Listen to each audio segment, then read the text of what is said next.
good? Like, does it kind of make everybody feel more at ease, or were you guys even thinking about that, in the building? Were you guys talking like, yeah, we might be able to do this, or were you guys just taking one game at a time? No, we weren't talking about it. We were just trying to go one game at a time, and I don't know. I don't know if it's good or bad. I sure wish that we were still trying to be 17-0 or undefeated. I think, at no point were we trying to be 17-0. We're just trying to win the next game. Yeah. I feel like that gets hyped up way too much. Like, every single team goes into every single season trying to go 17-0, thinking, oh yeah, I'm going to win every single game. Look at you. You look at the schedule, say, yeah, that's a game we could win. That's a game we can win. That's a game we can win. I look at every single schedule that I've ever had and be like, man, we can go 17-0. We can go 16-0 right here.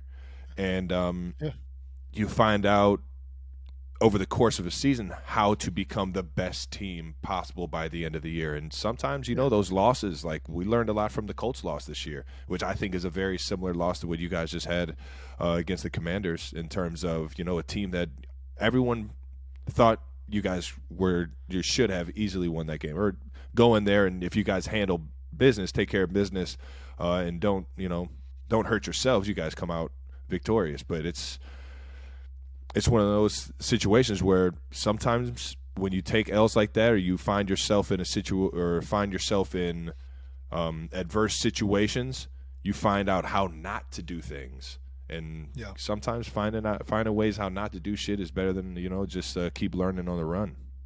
Yeah, it's good. And it's a good wake up call. It's a good wake up call that we're not where we need to be right now. We're not as good as anybody is telling us we are. We got a lot of things to improve on, and if we want to be as good as we can be at the end of the year, we got a lot of work to do. So Well, fully expect you guys to bounce back. You and Miles Teller. Pre-game, man. There was a cool video of you guys chopping it up before the game. You want to talk to us? Of course, especially coming after that Vikings upset. Guys, the problem with this isn't just that the Eagles lost. It's that it might not be their only loss, because in doing so, we saw this is a highly imperfect team. It's still a good team. It's still undoubtedly one of the best teams in the NFL.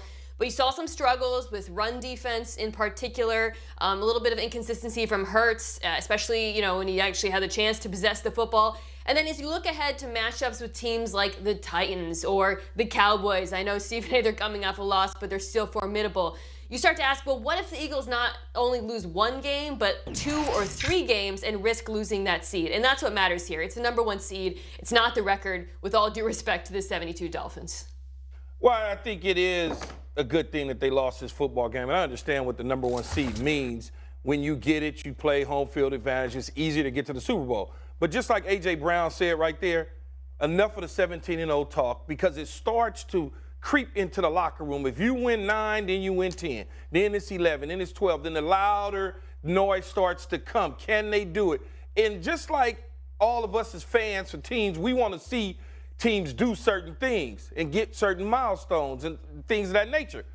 It also affects the locker room, because they start thinking about it and making decisions on whether or not now you're sitting at 15-0, but you haven't locked up you locked up the number 1 seed, but now you got a chance to go 17-0 and do something nobody's ever done before. Should I rest him? Should I start him? All of those sort of things, that's out the window now. They still control their own destiny, because the head-to-head matchup with Minnesota, and I understand that the Giants are creeping ahead. I understand that the Cowboys are still good. We don't know what the Buccaneers and Green Bay might do down the line in terms of the playoffs, or San Francisco. But if they still control their own destiny, as far as I'm concerned, as far as getting the number 1 seed, because they still got to see the Cowboys again. They still got to see the New York Giants twice.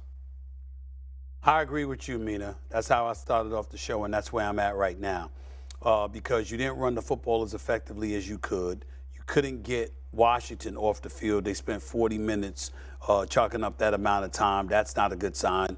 And Jalen Hurts didn't have his greatest game, and this was against a decent defense. Well, what do they have? There's a decent defense in Green Bay, even though I don't know if they'll make the playoffs. There's a decent defense in Dallas. There's certainly a decent defense in San Francisco. And so when you look at it from that perspective, if you're having trouble with the Taylor Heineke-led Commanders, okay, then the reality is you could potentially have a problem with anybody. It certainly instills a level of confidence in a lot of teams going up against them. Get physical, run the football, play that grinded out kind of game, and let the Eagles try to beat you that way. If you better talent than the Commanders, which there are several teams in the NFC who are, then obviously that bodes well for you. And I think that's the message the Eagles sent last night. If you played better offensively, I wouldn't think that way. But the fact that you struggled the way that you did sends a bad message to me. Well, see, two teams that I look at that they beat that people think are good teams are the Minnesota Vikings and the Dallas Cowboys at the time when Cooper Rush was playing good. They beat both of those teams, and they beat them both in Philadelphia. So when you look at it from that standpoint, I don't look at who they're playing. A win is a win is a win, no matter what the level of competition is. As I said to you earlier, Stephen A., it does not matter. If you stack up those W's, as Bill Parcells would say, you are what your records say you are, and that's the end of it. Yeah, but I can't sit up there and say the competition doesn't matter. That's where Keyshawn and I not completely matter. go off the No, rails. it does not. I will never accept that. The level of competition matters. Yes, it does. It Okay. doesn't. It doesn't matter. Keyshawn, I think, to go back to the question about the loss, our issue is not necessarily that they lost one game and they're not getting the record. It's that, and I think Stephen.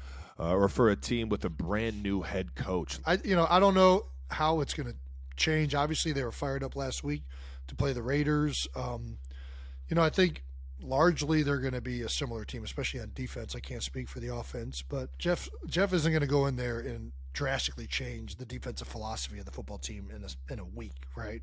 Right. I think what he's going to do is bring a different level of organization, motivation, and things like that, which will make a difference in how the team ultimately plays. But for us and how we're preparing, it's not going to be any different with Jeff Saturday as a coach. We're just going to prepare for what we see on tape, what we see from them as players, and go out there and play it like it's any week. Yeah, I'm with you, man. He made a comment on the Pat McAfee show. Shout out to the Pat McAfee show. That he challenged the O-line. He came in and said, you guys have to step it up, And coming from a guy like that, a perennial, you were just kind of naming all the accolades that he's accomplished as a player. Yeah, you can appreciate that challenge. You know what I mean? The real ones, the guys with the right mentality, if they say something to you, it hits a little bit different than maybe somebody who didn't play or wasn't in your shoes at some point in their career. And I think that it just matters, man. It matters, and if you got the right group of guys, you answer the freaking bell. And sure enough, they obviously did coming out with the win. If there's one group that immediately is going to give Jeff Saturday the respect of what he's earned as a player, it's going to be the offensive line. Yeah, 100%. He's immediately got that. And, if he's calling you out, that he thinks that you can do better. He knows that he knows what the offensive line is capable of out there. And Indianapolis has had a great offensive line for a long time. And, sometimes you need to light a fire up under him. And, it certainly seems to have paid off. Yeah. Well, we know he's going to keep everyone accountable. As he kept Peyton Manning, one of the greatest quarterbacks ever in the league, kept that man accountable while he was playing. I remember you were telling me a Jeff Saturday story your first year in the league, or one of your first couple years in the league, that he kind of helped out in terms of like a mentor almost, or just a voice of reason for you at a younger age or at the beginning of your career. Yeah, well, my first offensive line coach was Howard Mudd, who coached Jeff his entire career, I think, in Indianapolis. And after my first season, Howard he was like, "Hey, do you want to talk to Jeff?" And I'm like, "Are you kidding me? I'd be honored to take any advice he could have." So, I went up to his place and we talked ball for a little bit. And he actually just texted me a couple months ago, saying how he was wishing us luck and thought we were having a great season. So.